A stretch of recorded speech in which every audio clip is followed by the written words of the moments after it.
नमस्कार, news capital express में आपका स्वागत है। मैं हूं आपके साथ अंकिता। चलिए बढ़ते हैं मुख्य खबर की ओर। मध्य प्रदेश पुलिस की एसटीएफ ने डिंडोरी जिले के जंगलों में एक बड़ी कार्रवाई को अंजाम दिया है। एसटीएफ ने डिंडोरी पुलिस के साथ मिलकर जंगल में संगठित रूप से शिकार और ड्रग्स का कारोबार करने वाले गिरोह का पर्दाफाश किया है। एसटीएफ ने डिंडोरी के 1 ग्राम पडरिया साकल में छापामार कार्रवाई करते हुए गिरोह के 4 सदस्यों को गिरफ्तार किया है।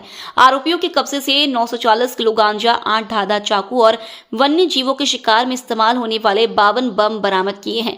दरअसल महाराष्ट्र के चंद्रपुर में बाघ की खाल के साथ गिरफ्तार एक आरोपी से एसटीएफ को एमपी के फॉरेस्ट एरिया में इस गैंग के सक्रिय होने का इनपुट मिला था। इस सूचना पर एमपी एसटीएफ बीती 31 जनवरी से सर्चिंग में जुटी थी। एसटीएफ की 5 टीमें बीते 10 दिनों से जबलपुर, कटनी, मंडला और डिंडोरी के जंगलों में सर्चिंग ऑपरेशन चला रही थी।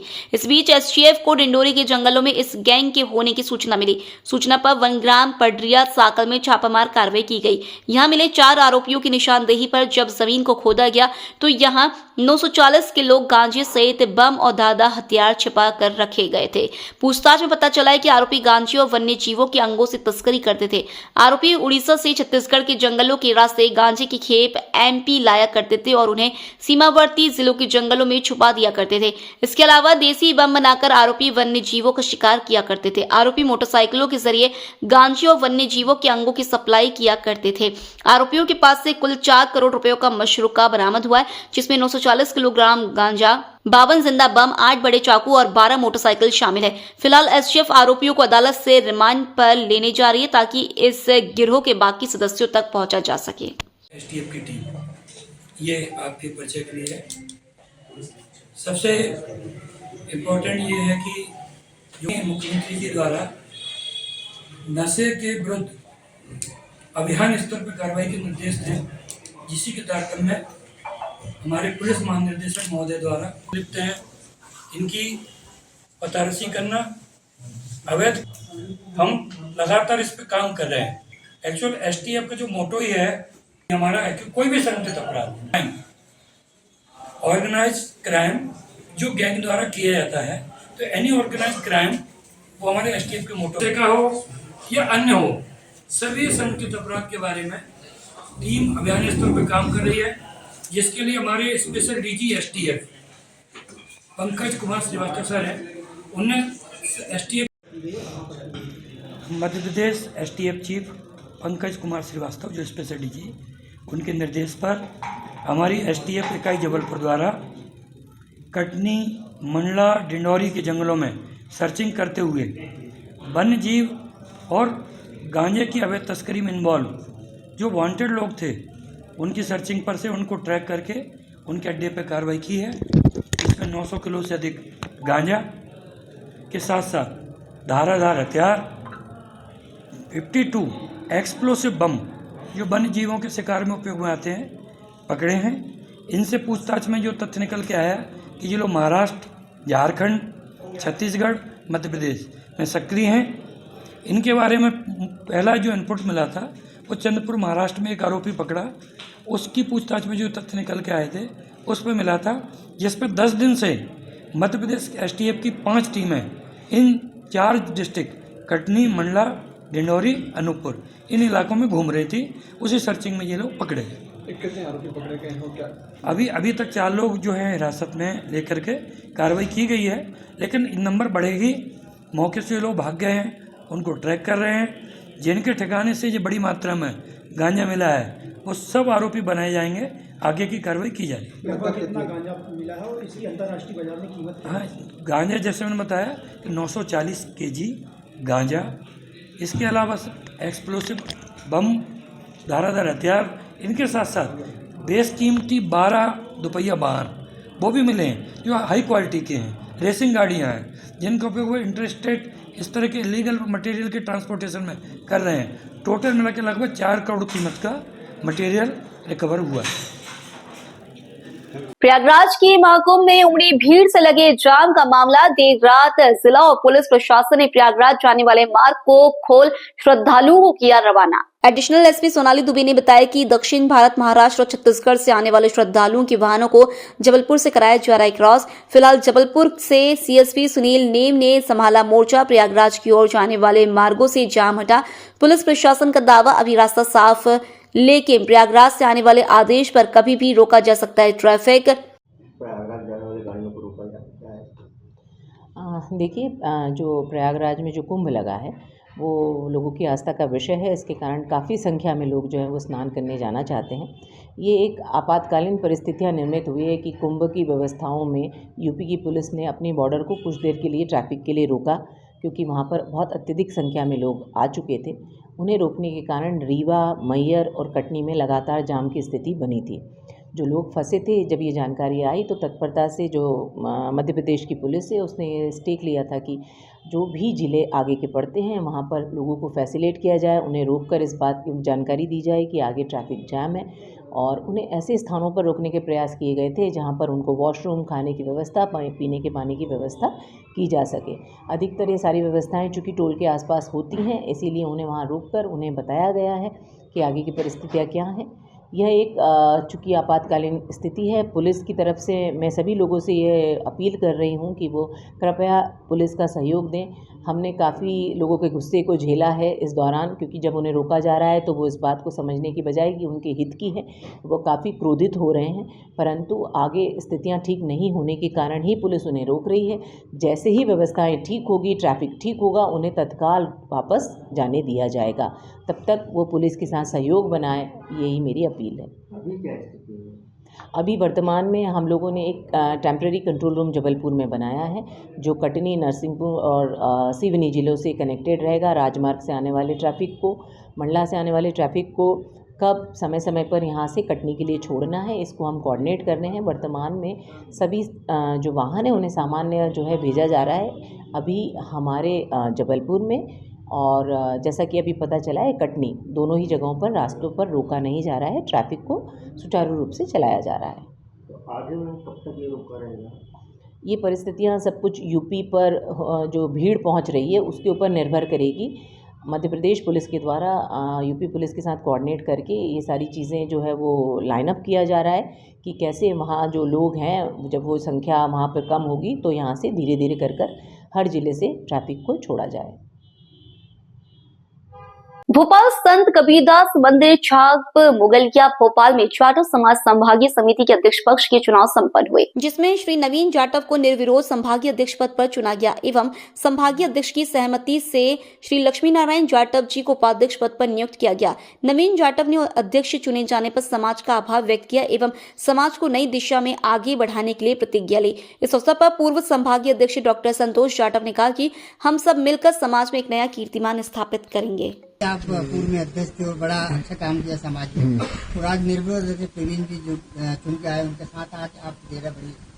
जी, सबसे पहले तो मैं हमारे बीच आज जाटव समाज के संभागीय अध्यक्ष आदरणीय हमारे बीच नवीन भैया जो पधारे हुए हैं, तो मैं अपनी तरफ से और सामाजिक स्तर से भी आपका बहुत बहुत स्वागत वंदन करता हूं, और साथ में आपको संभाग की जो समाज ने जिम्मेदारी दी उसके लिए मैं बहुत बहुत बधाई और शुभकामनाएं देता हूं। और जैसा कि आपने अभी नवीन भैया के बारे में बताया कि अध्यक्ष मैं आदरणीय, जैसे कि मैं भी जब अध्यक्ष पद पे था तो उसमें भी नवीन भैया का मेरे पास बिल्कुल पूरा साथ और सहयोग था, और इसी तरह कहीं ना कहीं उन्होंने मुझे जो बड़े भाई के नाते मेरा साथ दिया है, और मैं भी कोशिश करता हूं कहीं ना कहीं आपके साथ में जहां भी जरूरत लगेगी मैं आपके साथ में खड़ा हूं। और आपके साथ सभी समाज के लोगों ने जो आपको निर्विरोध बनाया है, तो कहीं ना कहीं आपसे अपेक्षा भी है। हमारे बीच बैरसिया से हमारे बीच जनता साहब आदरणीय मौकम सिंह जी हमारे जाटव समाज के संभागीय सचिव रहे, और हमारे काफी समाज के लोगों ने आपसे जो जिम्मेदारी दी है तो इसमें कहीं ना कहीं आपसे उम्मीद भी है। तो इसी बात के लिए एक बार पुनः बहुत बहुत बधाई एवं शुभकामनाएं, बहुत बहुत धन्यवाद। बड़ी जिम्मेदारी मिली आपको, संभागीय अध्यक्ष चुना गया, वो भी निर्विरोध चुना गया। देखिए, हम लोगों ने पिछले सत्र में भी काम करा है, समाज के हित में हम लोग लंबे समय से काम करते आ रहे थे, और जब समाज को एक नई दिशा और गति देना है तो विरोध किस बात का, तो यही सब समाज ने मिलकर एक मंथन करा। और इसी बीच में एक हमारे भाई लक्ष्मी नारायण जी थे जो उम्मीदवार बने कुछ देर के लिए, लेकिन उन्होंने अपना फॉर्म वापस लेकर पूरी समाज ने, और हमारे पूर्व अध्यक्ष डॉक्टर संतोष जी और सचिव साहब मौकम सिंह जी और मेरे सभी साथी और समाज बंधुओं ने जो निर्णय लिया है, वास्तव में एक सराहनीय निर्णय है, और मैं समाज का एक आभारी हूं कि उन्होंने ये इतिहास में ऐसा एक कदम उठाया है कि समाज विरोध से बचे और एक निर्विरोध अध्यक्ष चुने। और वो समाज ने कर कर दिखाया है। नवीन जी बड़ा दिल बताया जाटव जी ने भी, उन्होंने अपना साथ आपके साथ अभी बरकरार रखा हुआ है। क्या सर? संतोष जाटव जी ने अभी भी आपके साथ बरकरार रखा हुआ है। कई बार देखा है कि अध्यक्ष का दायित्व मिलने के बाद आदमी दरकिनार हो जाता है। जी, ये जब अध्यक्ष बने थे तब से लेकर आज तक हम जो रहे हैं 3 साल साथ में रहे हैं, और आगे भी यदि ये अध्यक्ष रहते तो भी बात वही होती, समाज का ही हम काम करते। और मैं आज बना हूं तो इनकी भी सहमति, और आगे हम सब भाई की तरह काम करेंगे, और ये मेरे छोटे भाई की तरह है। मैं सदैव इनको अपने साथ रखूंगा। तो क्या लगता है राम लक्ष्मण जोड़ी कोई समाज में नया इतिहास रचेगी? जरूर इतिहास भी रचेगी, और जो अभी तक समाज ने हमसे अपेक्षाएं की है और उन अपेक्षाओं पर हम खरा भी उतरेंगे। पश्चिम मध्य रेलवे में एजीआरएम रश्मि दिवाकर ने बताया कि प्रयागराज महाकुंभ के लिए कई स्पेशल रेल यात्री गाड़ियों का संचालन किया जा रहा है। पश्चिम मध्य रेलवे यात्री सुविधाओं के लिए लगातार स्टेशनों पर सुरक्षा की दृष्टि से लगातार मॉनिटरिंग कर रहा है। छोटे छोटे स्टेशनों पर स्पेशल गाड़ियों का हॉल्ट दिया जा रहा है, जिससे कि यात्रियों को असुविधा ना हो प्रयागराज जाने में। प्रयागराज कुंभ मेला 2025 में भाग लेने वाले श्रद्धालुओं के लिए एक सहज और आरामदायक अनुभव सुनिश्चित करने के लिए भारतीय रेल ने जो व्यवस्थाएं की है उसके बारे में मैं आपको जानकारी दूंगी।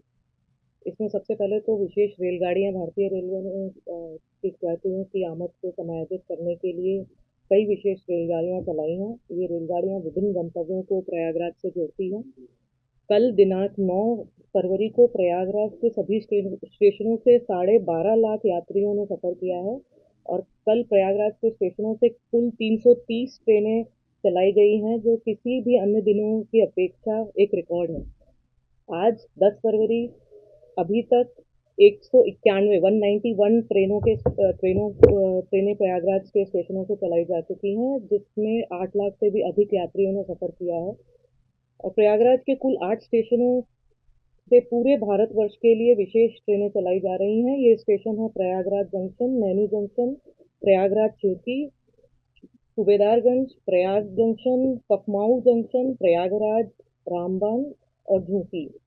चिकित्सा सुविधाओं के लिए मैं बताना चाहूंगी कि इसमें श्रद्धालुओं के स्वास्थ्य और सुरक्षा को सुनिश्चित करने के लिए प्रमुख रेलवे स्टेशनों पर हमने चिकित्सा सुविधाएं और शिविर स्थापित किए हैं। स्पेशल ट्रेन चलाने के लिए 150 नए LHB के रेक और EMU रेक की व्यवस्था की गई है। सुरक्षा को ध्यान में रखते हुए तीर्थयात्रियों की सुरक्षा के लिए हमने स्टेशन पर 24 घंटे CCTV निगरानी में है, जिससे प्रयागराज मंडल द्वारा, उत्तर मध्य रेलवे जोन द्वारा और रेलवे बोर्ड तीनों स्तरों पर मॉनिटरिंग की जा रही है।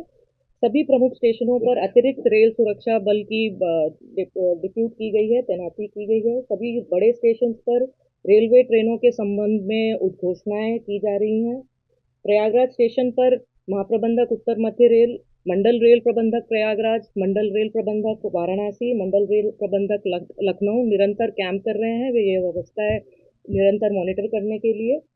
कल दिनांक 9 फरवरी 2025 को पश्चिम मध्य रेल से 27 कुंभ मेला स्पेशल ट्रेन चलाई गई है। मैम, जो ट्रेनों को लेकर के बात चल रही है महाकुंभ के लिए, कितनी अभी तक ट्रेनें चलाएंगे और अब आने वाले समय में कितनी चलाएंगे?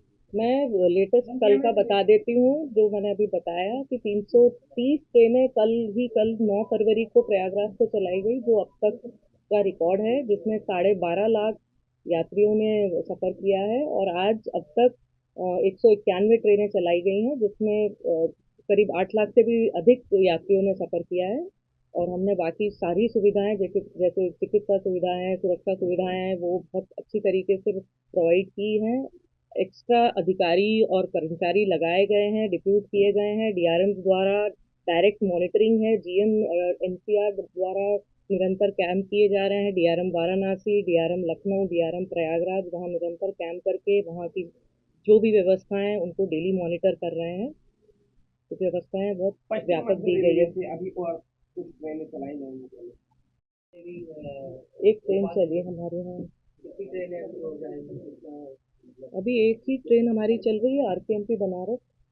अभी रिसेंटली अभी 2 ट्रिप और ट्रेन कितनी बची हुई है मंडे और थर्सडे के लिए? मंडे को 17 तारीख और 20 तारीख को 2 ट्रेन है अपने पास में, जो कुंभ के लिए जो लोग जाना चाह रहे हैं उनके लिए अवेलेबल है। भोपाल रेल मतलब पीछे क्यों रहा, मतलब एक ट्रेन ही क्यों, मतलब वो ज्यादातर नहीं, पश्चिम मध्य रेल के 27 पूरे जोन के ट्रेन। नहीं, क्या भोपाल से बहुत सारी ट्रेन चली है, कितने फेरे चले? 330 भोपाल से आपको बता दें कि रानी टोटल। कमलापति बनारस, रानी कमलापति गाजीपुर, इटारसी, खिड़की, बीना, सूबेदारगंज, बीना, चौकी, इतनी सारी ट्रेन चली है, सबके फेरे भी चले। तो कहीं भी ऐसा नहीं कि एक ही ट्रेन चली, एक ट्रेन तो अभी आपको बता रहे हैं कि एक ट्रेन नीचे अपने भी देखने को मिला कि नहीं, कोई अभी तक कुछ नहीं हुआ है। अपने यहाँ क्राउड जितना भी है वेल मैनेज है सब तरीके। वो उसमें क्या प्रॉब्लम जाती है कि लोग ना गेट पे खड़े हो जाते हैं और गेट ब्लॉक हो जाते हैं। जब पब्लिक ज़्यादा आ जाएगी, गेट ब्लॉक होंगे तो खुलने में थोड़ी सी दिक्कत आती है, कहीं कहीं ऐसी समस्या है, लेकिन सामान्य तौर पे तो अभी सब कंट्रोल्ड है और एक्स्ट्रा सब जगह एक्स्ट्रा आरपीएफ की तैनाती की गई है, जो नॉर्मल से एक्स्ट्रा डिप्यूटेड है, क्योंकि ये एक्सपेक्टेड क्राउड। प्रयागराज यहाँ तक कि सांची को भी ट्रेन का स्टॉपेज दिया, जो भी हमने स्पेशल चलाई तो सांची स्टॉपेज दिया, उड़ीसा में होता है। उसके बाद मंडी बामोरा भी दिया, मंडी बामोरा के आगे हम लोगों ने गुलाबगंज दिया। तो ऐसे छोटे स्टेशन को भी हमने कवर किया कि जनता को प्रॉब्लम ना हो कि विदिशा आए या फिर वो बीना जाए, तो उससे छोटे छोटे स्टेशन को कवर करके भी हमने गाड़ियाँ चलाई हैं, तो स्टॉपेज दिए, स्पेशल स्टॉपेज दिए।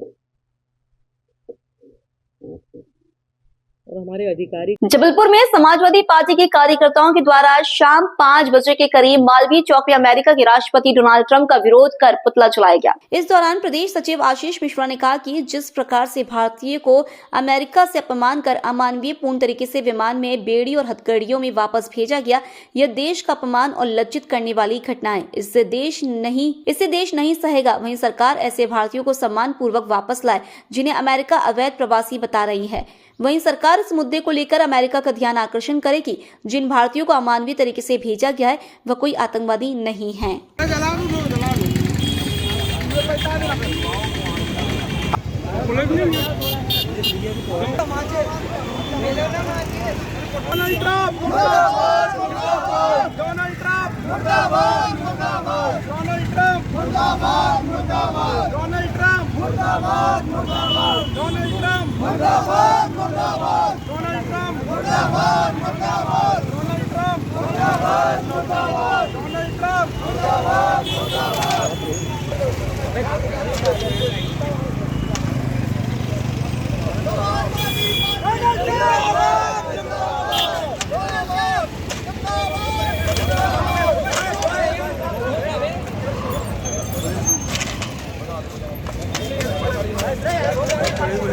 और कौन आओ किन मांगों को लेके आज पुतला दहन किया है? जैसे कि विगत है पूरे हिंदुस्तान ने देखा है कि अमेरिका के राष्ट्रपति डोनाल्ड ट्रंप द्वारा जिस तरीके से तानाशाही कर वहाँ पर रह रहे हमारे वर्षों से हमारे देश के नागरिक जो रोज कमा के खा रहे थे वहाँ पर, और जिस तरीके से उनके हाथों में हथकड़ी लगाकर, उनके पैरों में जंजीरें बांधकर, उनके एक मालवाहक में भरकर उनको जिस तरीके से हिंदुस्तान भेजा गया है, जिसको लेकर समूचे हिंदुस्तान के हमारे भारतवर्ष के समस्त नागरिकों को आहत हुई है। और कहीं ना कहीं इस मुद्दे को लेकर हम समाजवादी पार्टी मांग करती है कि केंद्र सरकार इस मामले को लेकर संज्ञान लेने के बाद आगे भविष्य में इस तरीके की गतिविधि जो हमारे और भी लोग वहां पर रह रहे हैं, अभी जैसे सोशल मीडिया और मीडिया के माध्यम से पता चला है कि अमेरिका के राष्ट्रपति ने 18,000 भारतीयों को और चिन्हित किया है जिनको आने वाले समय में भारत वापस भेजा जाएगा। हमारी समाजवादी पार्टी की यही मांग है कि भारत सरकार अपना खुद का विमान भेजे और सम्मानपूर्वक हमारे देश के जितने नागरिक बाहर रह रहे हैं उनको सम्मानपूर्वक हिंदुस्तान वापस लाया जाए। और इस मुद्दे को लेकर प्रधानमंत्री जी और रक्षा मंत्री जी और हमारे देश के सारे मंत्री इसमें संज्ञान लें, दोबारा इस तरह की घटना ना हो। आने वाले समय में आज आपने क्या किया? आज हम समाजवादी पार्टी ने आज डोनाल्ड ट्रंप का पुतला दहन किया, जूते की माला पहनाई है और इसका विरोध किया है। और आने वाले समय में अगर इस मुद्दे को लेकर वो नहीं सुधरे तो जब भी उनका आने वाले समय में हिंदुस्तान आगमन होगा, समाजवादी पार्टी उनका पुरजोर विरोध करेगी। आशीष मिश्रा, समाजवादी पार्टी प्रदेश सचिव।